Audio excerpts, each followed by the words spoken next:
with other election officials, not being afraid to talk about other jurisdictions. If you want to know what the rules are in other states, the NCSL website is such a great resource. And so we're really, really excited to have Wendy here with us as well. Okay, so let's jump right in because we don't have a ton of time on this panel. And I wanted to start, the title of the panel is The Role of Communications in Administration of Elections and a Healthy Democracy. So we're hoping to really kind of sum up in a way a lot of what we've already talked about today and leave those of you who are watching, especially election administrators, with some practical tips and takeaways that you can leave the conference with. So that's our goal, but also we just want to hear about the interesting experiences of our panelists as well. So I wanted to start with Jennifer, actually. I know that, election officials have always understood educating voters about the process of voting, like where's your polling place? How do you, do you have to get a witness to, sign your absentee ballot, all of that. That's always been understood to be a kind of core part of the job and part of the job duties. But now we've definitely transitioned to an environment in which educating voters is also about heading off misconceptions and misinformation in this really challenging environment that we've talked about. So I was wondering what your thoughts are, because I know you've also been working on some of these toolkits. What are your thoughts on how election officials who are maybe in smaller jurisdictions than Maricopa County and don't have a full communications department in their budget, are there ways that they can sort of leverage the communications expertise of other election officials and other larger jurisdictions across the country as they're seeking to educate their voters in this environment of disinformation? Yeah, thanks, Gowri. It's great to be here. And I'll just take a quick second. I want to thank Larry and his staff and my co-conspirators and the Humphrey School for hosting this. This has just been a phenomenal event. Thanks to all of you that have stuck with us online for 3 hours. I hope that this is a useful conference. I certainly have taken a lot out of it. So similarly to security measures, there's no one single measure that ensures the security and integrity of our elections. We know that we do that through multiple layers of safeguards and security mechanisms that we put in place. Similarly with communications, there's no silver bullet to win the hearts and minds of those who may be critical about the work that we're doing. However, I want to just take a step back when we think about things that any office can do regardless of their resources. And I recognize that the biggest deficit in resources is staffing, right? Often we end up working at the elections group with offices staffed with 4 people that in reality need 8 or 10 to carry out the work that they do. But I actually recommend taking a step back. Every office should focus first on having documented written procedures. And there's a couple of reasons for this. One, it ensures that your operations happen correctly. It ensures that you retain that knowledge of individuals. But it also helps you when you start to think about crisis communications or response or building some of these secure communication tools that we've heard about. So I'd encourage people to start with those critical elements. Any operational process where your chain of custody logs and forms are involved, your tests, your audits, and document those so that you have that sort of step-by-step look at how those things work and you can articulate that comfortably. At the elections group, we've created some of those for you, and we'll have some more coming out here shortly that can help provide a foundation for writing those. But once you've been able to do that, then you can take those long SOPs and sort of distill them down into talking points, into posters, into handouts, into informational flyers that we have seen be very, very useful out in the field. The EAC just released a great toolkit with a template for those signs and posters. They developed that in coordination with our friends at the Center for Civic Design, using tools that we've seen and posters and things that we've seen actually have a real impact, and that's free and available for anybody to use.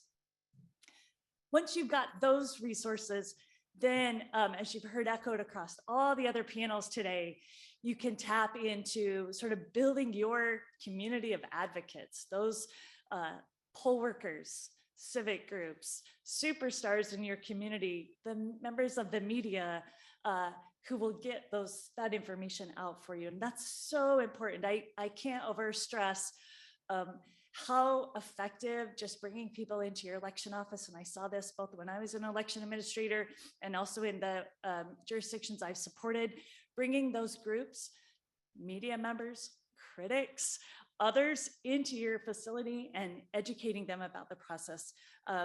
Make the time for that. And that's something anybody can do regardless of resources. You've heard a lot about telling your story. And I think that's where, when we talk about comms resources, that becomes challenging. We know that videos are effective. We know op-eds go a long way, and some of the social media work that's been done. You heard Pam mention earlier, the elections group's putting a guide out here in a few weeks. What I love about the work Pam's done on this guide is it's not just her good ideas or our good ideas, but it's this collection of things that have worked in states and jurisdictions across the country that folks can copy and emulate. So that's a good resource. Two other things real quick. You heard earlier some talk about knowing what's being said and tapping into those analytical tools. You actually have a resource in your office, and that's the individuals that take phone calls and answer emails from voters. They're probably the best source. Definitely you want to set up the Google alerts, that's helpful, but talking to those folks on a daily basis can give you a really good sense of misinformation or things that are spreading within the myths that are spreading within the community. And then you're armed with your procedures, you've got the posters, you've got your social outreach, you know what's being said. Last thing is just being prepared for that crisis moment. There's some good resources around rumor control. CISA, the Cybersecurity and Infrastructure Security Agency, which is always a mouthful, started a rumor control page. Anybody can copy that. You heard from Maricopa, they're just the facts is excellent. So there's a lot of resources, even in an office that doesn't have that communications experience, that can be used and tapped into. I'll just end by saying, I think Tammy said it earlier, communications is absolutely critical in every office of any size. And so we've got to work to get those resources available in the future. Awesome. Thank you so much, Jennifer. And that was a lot of really great practical tips, actually. So I thought that was super helpful. And I love the idea of sort of using almost the folks who have to man the phone lines as a kind of helpful source of monitoring what's going on, especially locally in your community. I wanted to bring in Avery now and talk about the fact that, in addition to educating voters, and we've heard a lot about it today, election officials have to just communicate with the public generally. So that would include non-voters, people from outside the jurisdiction, right? And crucially, observers. And in particular, there's now this new set of observers who may not have been interested in the process previously, and who may be coming to the process with really complicated or even, deeply built-in preconceptions by the time they show up to observe your election procedures. So I first wanted to ask Avery if you of your colleagues at the Carter Center have witnessed this kind of sort of overly skeptical observer or sort of hostile observer phenomenon in other countries that you've seen, or is this really a kind of sort of unique or more recent phenomenon that we're seeing now in the US? Thanks, Gowri. Can you hear me okay? Yeah, we can. It's great. Excellent. Good. Well, thank you so much for the question, Gowri, and thank you also to the organizers for inviting me to participate in this panel. I'm sorry that I couldn't be there in person to see all of your faces, so I'll just see little tiny faces on the screen, but it's really lovely to be here. And I think this is a great question, and as I was sort of reflecting on it just now, I think I might sort of take a step back and think a little bit about who are observers, right? When we talk about observers, who do we mean? Because there are lots of different kinds of observers. There are partisan observers. So these are, observers that the parties are sending to the polling precincts that we know as watchers or challengers, but then there are also nonpartisan observers. And the way that we communicate with these different kinds of observers might be quite different based on sort of what their interests are in observing. So we know partisan observers are really there to sort of protect the interests of a candidate or a party or a ballot initiative. And often nonpartisan observers, they may be academics who are researching the elections, they may be civil society organizations that really just have an interest in the process itself and not the results or outcome. And so, how we communicate with these different kinds of observers really depends on their interests. I mean, in our experience, partisan observers tend to be more skeptical because they are acting on the part of a candidate or a party. Sometimes that skepticism is legitimate skepticism. Sometimes that skepticism is sort of a political tool that they're using to, as we know, engender uncertainty about the results because that's in their party and candidates or a candidate's interests.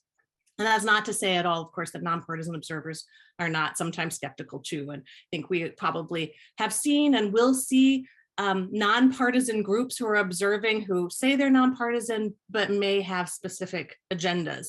I think what we've seen internationally is that actually a good measure for addressing skepticism or hostility, particularly in partisan observers, is actually having nonpartisan observation be more of a established part of how we think about the transparency of our election processes. Having other people there that are independent, objective eyes on the process can help mitigate some of the dis or misinformation that those maybe partisan hostile observers may try and foment. And also just having extra people there can kind of actually calm down potentially tense or hostile situations. I know that there were some comments earlier about, and actually Jennifer was just mentioning a lot of great tips for sort of increasing transparency and having toolkits and fact sheets and things like that. I think those are all great ways of kind of building a rapport with a number of different kinds of observers and trying to sort of build relationships with observers in advance of that observation process that can help tamp down some of that hostility. But I mean, it's not unusual, but I think the degree is perhaps unusual, the degree that we see here. Mm-hmm. And I'm also sort of wondering, and I know in a prior panel, it was emphasized the sort of value of having the nonpartisan observers. So I think it really amplifies and confirms, Avery, what you're saying. What I know you've written along with your colleagues and your colleagues at Alliance for Securing Democracy about the role of nonpartisan observation and how it's perhaps a little bit underemphasized in the US right now in many jurisdictions. And so we saw earlier today when Bo was mentioning in Arizona, the sort of important role that having those nonpartisan observers there at the Coliseum played. I know you recommended in that report that you co-authored with ASD that nonpartisan observers was kind of a recommendation directed at the observers, actually, that they should actually learn about the process before they go in, understand what they're looking at, maybe sit in on a poll worker training if they're permitted to. I was wondering if you would sort of go further and recommend, should election administrators be sort of trying to bring those observers in advance and invite them in to sit on the poll worker trainings, maybe offer a specialized training for observers. I was just wondering what your thoughts are about that, because it's not a recommendation I've actually seen carried out a great deal in the United States. People tend to get their trainings from the organization they're working for, whether that be a political party or a nonpartisan group. So I was wondering what role you think the election officials themselves should play in trying to make that happen.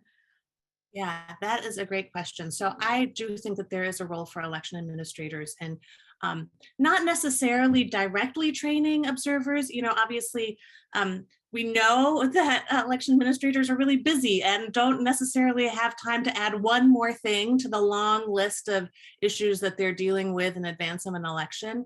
But I think that there is a role for them to play maybe well in advance of the election, getting back to this point about like fact sheets and standard operating procedures where the sort of raw material of how the election operates can be shared so that there's some quality control in the information that maybe others are using to train observers. I mean, I think for me, there are two really sort of distinct areas that trainings need to cover for observers.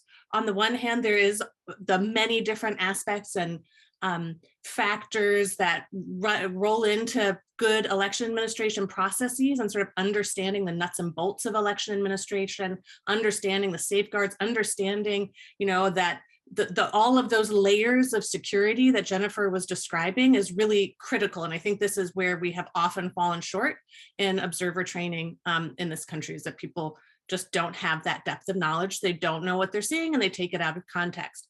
But I think the other area is that we really need to have much more emphasis on sort of helping observers understand their role, their rights, and their responsibilities. And so being very clear from the outset about what it is that they're there to do, what they can do, what they can't do, and importantly, what behavior is going to result in them being asked to leave or excusing themselves from the process. And so I think, that is something that also needs to be included in observer training. I would hope that election administrators would have a big role in sort of helping to define, particularly on this roles and responsibilities element, what that looks like and how that is conveyed to observers. And that actually that training about the roles and responsibilities of observers is also much more embedded in the training for poll workers, so that they feel empowered to know when people, where those lines are and what they can do about it. I think, there are some great examples of training that observers have to take before they are accredited or certified as observers. Colorado has an online course where you have to complete a certification before you can get your badge to be an observer. I think that is a great model.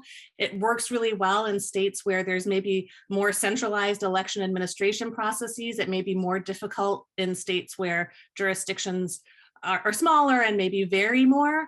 But I think it's important to try and figure out what elements of the training for observers could be sort of standardized in larger geographical buckets to sort of help alleviate the burden on election administrators, so that they don't have to create everything. Maybe there's some toolkits that could be used, and then they could add on modules that are much more specific to what happens in their jurisdiction.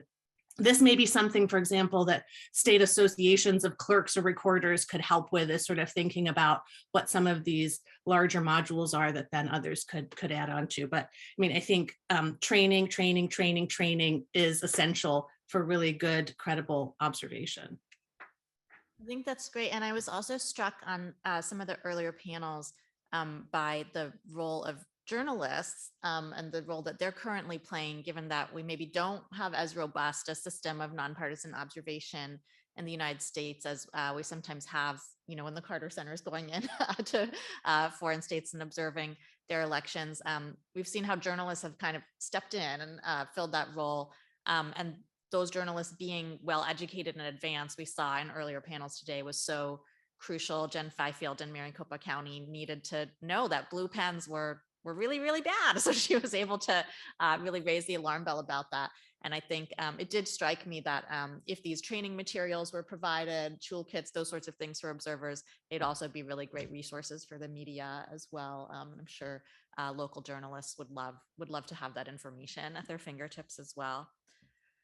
I wanted to bring in Wendy now and talk a little bit about, since you do have so much experience with the types of legislative reforms that have been being passed, what kinds of things are on the minds of elected officials lately. I was wondering what your thoughts are about communications between election administrators and elected officials, and in particular legislative members. We heard a law earlier today about from Recorder Richer about some elected officials maybe not sort of knowing better, and then sort of pushing disinformation despite knowing better. And so given that context, I was wondering what your thoughts are about sort of opportunities or the promise of improving those lines of communication between election officials and the actual elected officials, who are sometimes passing reforms that are maybe problematic for election officials, or exercising oversight and investigative powers, as we saw with the Arizona Senate, and sort of ways of building up that communication so that those exercises of power may be done in a more informed and responsible way. Well, thanks very much. And it's wonderful to be here with you all. I do work for the National Conference of State Legislatures, which is the nation's bipartisan organization supporting the work of the legislators and the legislative staff. So just I always need to say that wherever I might go. Some of what I might mention here probably works not only for the lawmakers, but also for the budget makers. I think a lot of the local election officials are turning to their county commissioners or whatever the Board of Supervisors might be called. But I will, of course, focus more on legislators. And what I've learned from being with you for a few hours now is that there's two kinds of communication we're talking about, and it might help to sort of separate them. And one is wholesale, and that would be social media. What are we doing to communicate broadly? And the other is retail, and that is what are we doing to communicate with individuals who might be useful. So over the course of the day, we've heard that it's good to be in touch in advance with reporters. We've heard it's good to be in touch with judges and the district attorney. Those are two that wouldn't have crossed my mind before. We've heard it's good to have contacts with the social media platforms and with law enforcement. So I just want to be sure to add to that list of the retail side, the person-to-person side of communications, lawmakers and other elected officials. So I know that this is kind of spinning in a Pollyanna kind of a way, but I do think that the 2020 election brought to the forefront how our elections work. And the policy choices that are in front of legislators are based on their constituents coming to them with concerns, which, we can go back and back and back. Where does this come from? But I just want to say that there were 3,600 bills in 2021 to change in one way or another how elections are run in the various states and territories. Is that a big number or a small number? I'm telling you, it's a really big number. It's something like 40% more than what we would ordinarily expect. So this means that the attention is now coming from your lawmakers towards elections, and that gives you an opportunity. There might be more of an interest in communicating with you all both ways because this is a headline grabbing topic right now. So with that in mind, I do think that I've got one thing that maybe will help. We'll see. You all can tell me if I'm really, truly a Pollyanna. And that is that you all need to communicate. And you know what? They need to communicate too. They have a whole audience of their own that they're trying to figure out what the message is. And so if there's a way that you and they can have the same message and they can become trusted messengers for you all, that's what you're all looking for. How do you say in short bite that the elections are being done in a way with lots of checks and balances? So they're interested in that too. But they have a need that maybe you don't have, and that is to come up with some policy changes or at least tweaks that can make the elections more secure and more efficient. Let's go with those two things for now. Your need might not be to make that kind of change, but you might have some unsexy things that you would like to have changed. Maybe you want to make it easier to get poll workers, or maybe you need ballot design to not be constrained by state law, or maybe you've got some deadlines that are tricky for you. So these things aren't very sexy, and you're not going to get headlines for them, but you got some needs that a little change on the edges might make your lives easier. So if you can find the frame where those things that you're interested in will increase accuracy, will increase security, will increase efficiency, there's a common bond there. So you may have some ideas that are useful in your state that they can take forward and be able to say, and it could really, really be true, make the elections run better. There's no such thing as a perfect election. So there's always going to be room for some continuous improvement. So I think that's the kind of the connecting place. And then my second point would be that if you're going to get in touch with these folks, of course, you're going to invite them to your office, as we've talked about. And of course, you're going to ask them if they'd like to get a cup of coffee with you, these kinds of things. And I know that we've talked all day long about the extra things that you should do. You should do this, and you should do this, and you should do this. And I know that's really hard. But when I've had the opportunity to go out to election offices and bring lawmakers with me, and I do that virtually everywhere I go, including here in Minnesota, I'm going to do that later today. It's always an eye opener and a start for a relationship. So if there's a takeaway on the retail side of communications, it's about building relationships, and that can work with not only the reporters, which we talked about quite a lot, but also with your legislators as well. Thank you. I wanted to return to Jennifer for one more thought, because you really are such an expert on getting procedures written down and really transparency in procedures like audits and that sort of thing. I wanted to talk a little bit about this sort of relationship between communications and transparency. We've heard a lot about it today about sort of massive increases in public records requests. We've heard about just, sort of previously sleepy processes and now suddenly tons of people wanting to observe. And it really strikes me that anytime that, and obviously election administrators are just so pro transparency, right? Like that is the name of the game. That is what everyone believes in. But anytime you have information that's provided as a form of transparency, it can be abused, right? And we have seen that over the course of the past few years. So I'm thinking of, there was a live stream of the tabulation center in Philadelphia in 2020, and that was abused to make it appear as if some election workers were filling out ballots when in fact they were duplicating spoiled ballots, which is was a pre-written process that they needed to follow in Pennsylvania for processing spoiled ballots. Those would be ballots that may have been torn or had coffee spilled on them or that sort of thing. So they couldn't automatically go through the tabulator. I'm also thinking of, I know in Fulton County, Georgia, photographs by observers were taken of bins that were full of little shredded strips of paper. And then the accusation was made that ballots were being shredded when in fact, those were the ends of the envelope that the envelope slicer takes off when lots and lots of mail ballots were being processed. So there is always this possibility for transparency to be abused. And then the third example I can think of actually is just data. So all the, huge amounts of data that, for instance, North Carolina is putting out that we've heard about today. We have seen instances of data being abused, right? And sort of, sort of misleading uses of data that make it appear as if more people voted than were registered or something like that, or more ballots came back than were actually mailed out. I believe we saw that in Maricopa County, for instance. So I'm interested, Jennifer, in what kinds of tips you have or resources folks can look to think about how to provide context for all this information that they're giving to the public. So you mentioned the EAC document. It has some tips for putting up signage in tabulation centers and at audits, so that if someone's taking pictures or video, you can see what's happening in each section of the room, color-coded signage.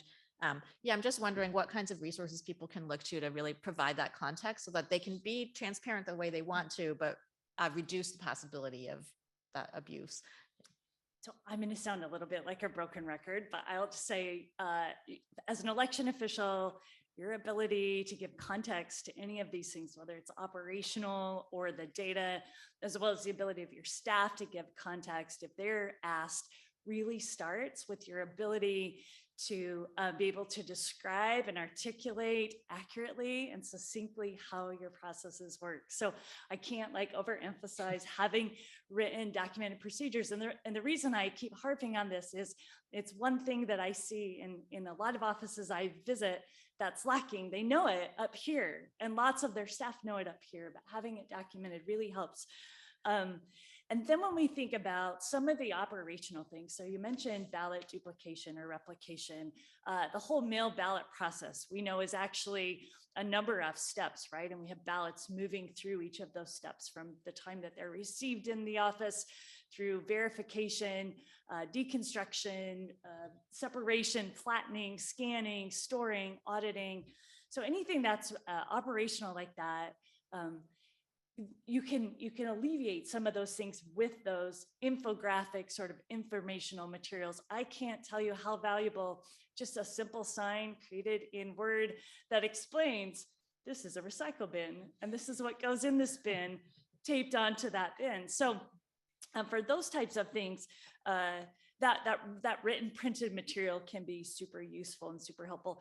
And it's especially important if you make the decision to live stream any of your operations, which there are pros and cons to. Certainly it does create transparency, but without context also can open up misinformation.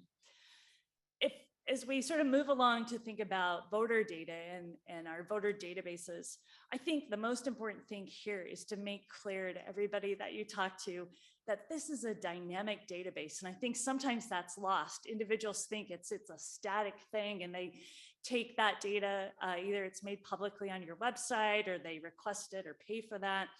But it's changing every day. I know for some jurisdictions, there might be a little freeze period where there aren't updates, but for the most part, every day we're adding new names, we're taking names off, we're updating addresses, we're changing party affiliation. One way, and I have to credit Judd actually for this, that I think is brilliant in giving context to that, is finding ways to show sort of daily snapshots of how that data changes. So today we updated X number of voters, or we changed this number of addresses, or we changed party affiliations on certain number of voters, just so that people are aware that it's constantly changing, and that a list that they got from some organization or group claiming fraud maybe doesn't tell the whole story. And then last, I'll just hit on ballot images and our vote equipment, our vote tallying equipment. I know that there are some jurisdictions that are making those images available. I think it's really tricky. You also need to make available the cast vote record, I think, if you're going to do that, so that there's an understanding of what happened with that ballot and how the voting system interpreted that ballot.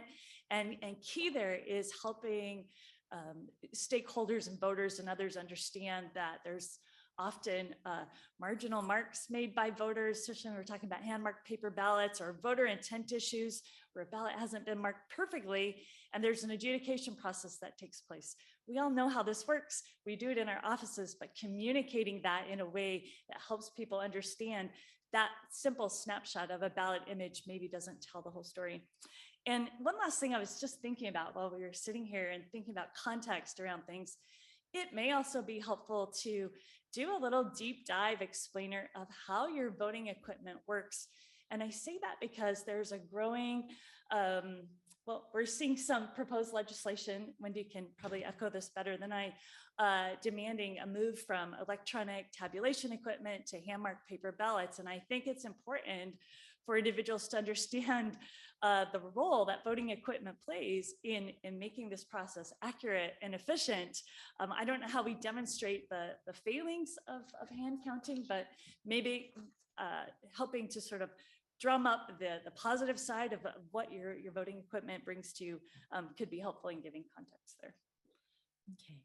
We have some audience questions, and I have one final question that I want to ask after the audience questions. So I'm going to go to the audience questions right now, actually. So this first one, I think really could go to any of you, but maybe we'll start with Avery, and then we'll see if Jennifer and Wendy want to chime in. And the question is, what makes a nonpartisan observer nonpartisan? So in such a polarized political climate, can anyone who pays attention be sincerely nonpartisan? Or do we mean training observers to act and communicate in behaviorally nonpartisan ways? And the person asks temporarily, at least. So I guess we could start with Avery and then see if Jennifer or Wendy want to chime in. That is a great question. And I think, it would be naive to think that, you're going to be completely able to put your personal views about the situation in our country, your political views to one side when you are serving as a nonpartisan observer. For us, a nonpartisan observer is someone, though, who does try to put them aside for the time that they are doing this job, and that their sole interest is on ensuring that the process of the election is fair and free for everyone, and that the procedures are followed. So you can sort of take your, I'm an independent voter or a libertarian, your hat off and say, for right now, my duty is that I am a champion of this process for everyone, and I want to make sure that this process works. And so maybe calling it nonpartisan is,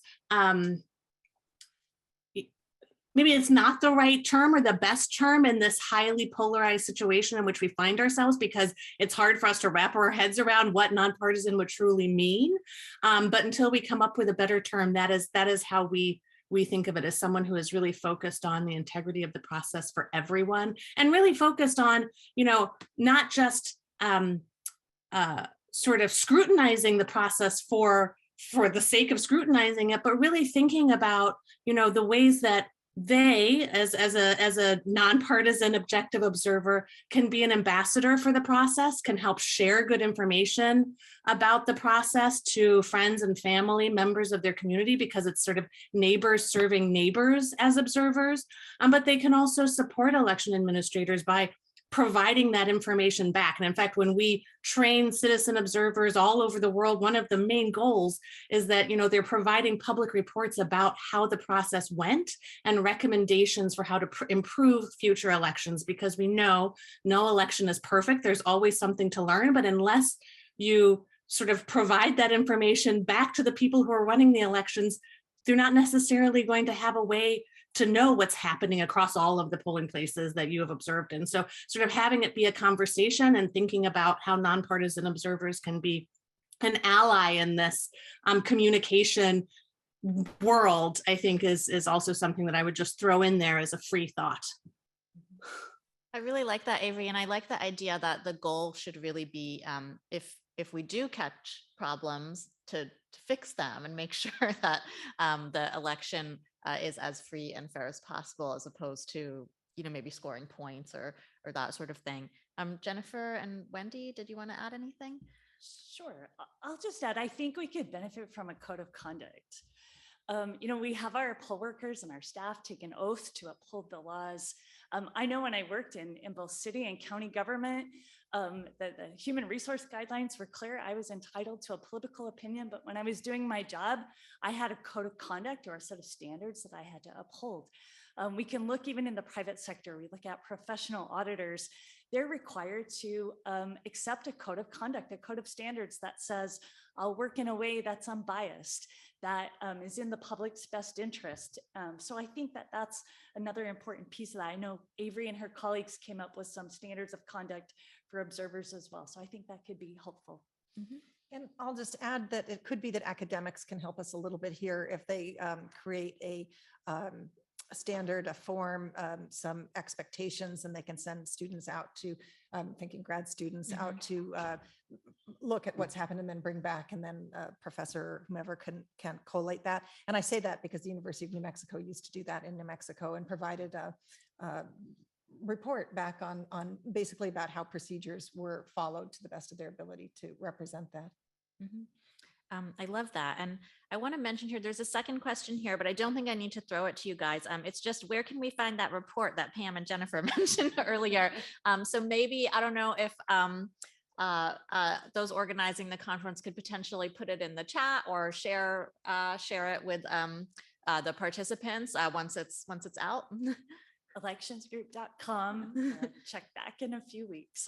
Okay, so it's not published yet for whoever asked that question. I'm sure for others who are interested, but it will be ready in a few weeks. And so electionsgroup.com would be a great place, and potentially the conference organizers might be able to share it with the registrants who participated today. Okay, so we're getting close to the end of time, and I want to ask the question that I came up with on the fly today. So it's going to be a little bit of a surprise to you guys. So this morning, for those of us who are here in person at the conference, a few of us were chatting in the morning over our coffee over things that we do to kind of maintain our mental health and our sanity. And I wanted to ask, even though it might not be what you're expecting to be asked, the three of you, if you have any tips on that front, because it is true that we've talked a lot today about it's good to do this, it's good to do that, build up the relationship with the local reporter, monitor the social media, talk to the people who are answering the phone every day to find out what they're hearing. And it is just a lot, right? And it has been ongoing since 2020, the sort of level of the capacity that people have had to work at and sort of nonstop for many election officials. They didn't have that odd year off that they generally are hoping to get because there was so much disinformation being spread in 2021. So I mostly wanted to ask the question just so that those election administrators who are watching online know that we see you, even those of us who are not election officials, who kind of work adjacent in this space, have been feeling this stress and the sort of nonstop nature of it as well. So you're not alone. And I thought this would be a good way to just get some tips from those of you on the panel. What kinds of things have you been doing over the last 2 years to try to keep yourself going and healthy? Do you want to start, Jennifer? I knew you were going to say that. I feel the least qualified to offer advice on maintaining balance. Two things, I guess. I think it's important to constantly remind yourself that you don't have to solve all of this on your own. I know I have to remind myself that there are lots of people, like all of the amazing people you've heard from today, organizations, nonprofits, academic institutions. I, as an election official, got so much help from college students and universities. So there are a lot of groups and organizations willing to help out there, and you just need to reach out and take advantage of that. I think second is we're in a marathon, not a sprint. And it's hard sometimes because your phone starts ringing or the email starts happening in the wee hours of the morning, and you could keep answering those emails and calls until the late hours of the day. But if you treat it like a sprint and do that, you're going to burn out and you're not going to be around for the long run. And we need all of you. We need all of us sort of for the long run to keep our democracy. So carving out time. I do yoga. I like to bake. I do a lot of cooking. And I think when Pam talks about telling your story, I think part of that is you need to have some of those interesting hobbies so that when you are talking to the media, you can tell them, in addition to running elections, I run, I bake, I sew, I take pictures, whatever. So. Thank you. Wendy, did you want to add anything? Sure. I was going to go with some stuff that all sounds like a great big should, and what local election officials don't need is any more should. So I'm not going to mention eating or exercise or sleep. They're over there. Instead, Karen said earlier that she likes to celebrate. So if we could celebrate the victories, whatever they might be, Yahoo, and also show appreciation. So when we give appreciation, it makes us feel good as well as making the other person feel good. And then Avery, I'll let you close it out before we turn it over to Judd. Thanks. I love that idea of celebration. This is actually something that we've been thinking about a lot at the Carter Center, because for those of you who don't know, Mrs. Carter has been a big advocate for mental health for 50 years. She recently received an award from the World Health Organization for 50 years of leadership in mental health. So we think about this a lot, and we've been thinking about it in the context of what it means to be an election administrator right now. And, some of we've sort of talked to a number of people, and some of the ideas that have come back from election administrators are, it can be hard, for example, to share the experience of being sort of burnt out, or, all of the threats and harassment that people are receiving. It's hard to find support even from your friends and family because they just don't know what to say. But that often turning to other people who are in similar situations can be really helpful. So finding your friends and colleagues that are other election administrators that maybe you don't see that often, maybe you just see them at annual conferences or at events like this, finding ways where you can say, hey, could we have a cup of coffee? And you can just talk about these things with someone who shared the experience can be really helpful. And then, not to have a should, but a little bit of, when you're really beating yourself up, because I know a lot of us are perfectionists when we think about, people who work on elections are perfectionists. Just have a little bit of compassion for yourself and ask yourself, would you be that hard on a friend of yours or a colleague of yours? And if you would say no, and you'd say, oh, they're doing the best they can, then you should think that about yourself too. So just trying to take a moment to just pause and be a little kind to yourself so that you can enjoy your baking and your yoga and your celebrations. Thank you. So thank you, everyone. I'm going to turn it over to Judd to close things out. It's been a great conference so far. Thank you, Gowri. Fantastic last panel. I just want to thank everybody. First of all, I want to thank all the people that have stuck with us all day. Even during that last panel, we still had 270 people still with us after 3+ hours of talking nonstop about elections, and largely about election mis and disinformation, which can be really taxing to try to take in for hour after hour. Also, thank you so much to all the people that joined us remotely, and those who traveled in and drove in to join us. It's such a great thing to get together and be a part of an election community. And I think I can speak for everybody who joined us that it was just one great panel after another all day. And I get so much out of this. And I have this great anticipation that those that were watching got a lot out of it too. And you'll see that happening. You'll see some of the things that we talked about today sort of manifest themselves in the work that they do. And by the way, we had over 600 people sign up. We had 350 or so people that actually joined. That's a pretty good attrition rate. Usually you don't do that well. You usually lose a lot more people than that. So that's fantastic. And so many of those are and have been elections administrators. And that's one of the things that I hope is the biggest takeaway from this event, which is that the University of Minnesota has the Humphrey School or Humphrey School CEA program, the Certificate of Elections Administration program. And there is a big group of people, there's a big community of folks who do the work that you do, want to do the work that you do, and have this level of knowledge and insight. And we're all having conversations. We're all doing this in classroom formats. And it's not like going back to graduate school. You don't worry. You're not going to have to, pass the GRE or get your LSAT taken care of to join us. It's a great program with really interesting classes taught by people who really know their stuff. So we invite you to look into that, find out more about the CEA program. And the easiest way to do that would be if you just do a Google search or a DuckDuckGo search or a Bing search, put in HHH CEA. CEA stands for Certificate of Elections Administration. If you put in HHH CEA, the first thing you'll go to is that program, and you can learn all about the classes and offerings through the University of Minnesota. A couple of things I wanted to highlight. We kind of did that in the last panel, but a couple of big takeaways that I think you might find useful.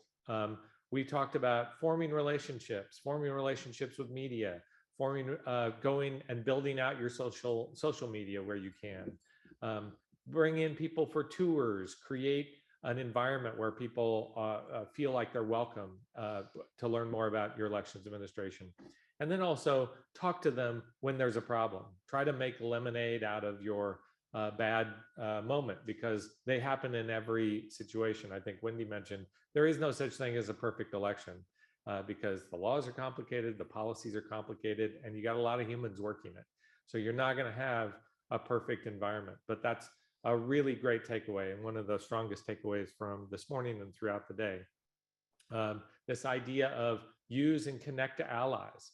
The United States Postal Service, if you're worried about vote by mail, connect with USPS, have them describe the kinds of work that they are doing. We had a whole debate during the Maricopa panel about whether you should respond or how you should respond to the various kinds of things that occur and you find out about on social media. It's a great question. And frankly, I think it is sort of subject to who you are that day. But be conscientious about that, because that can be a tricky thing. And then to jump ahead to a couple of the more recent, Jennifer, who I've heard her say this a number of times because it's such an important point, and that is develop and build out your processes. Write them down, let people know what you're doing and how you're doing it, so that when you need to say that you do something right or demonstrate where something went off the rails, you can do that through some sort of written document. And then lastly, and I think Gowri was wonderful to include this, take care of yourself, take a vacation. It's okay. You can get away from it. And do stuff that you enjoy. You don't have to be inundated with the sort of doom and gloom of elections work, which frankly has never been that before. But I think it's, I feel it, and it's all sort of tangible now. And so try to get away from that, because you do really important work. You are public servants, and you do incredibly important public service. So you want to feel good about that. I feel good about it, but sometimes I have to remind myself, because it's not as fun as it used to be. But that doesn't mean that you're not doing anything less important. You just need to, take a break, get some sleep, and then, go at it the next day. So thank you again. We so enjoyed having this conference and welcoming you all into this program. And, have a great weekend and restart Monday rejuvenated with your little to-do list of things you can do to improve. Thank you very much.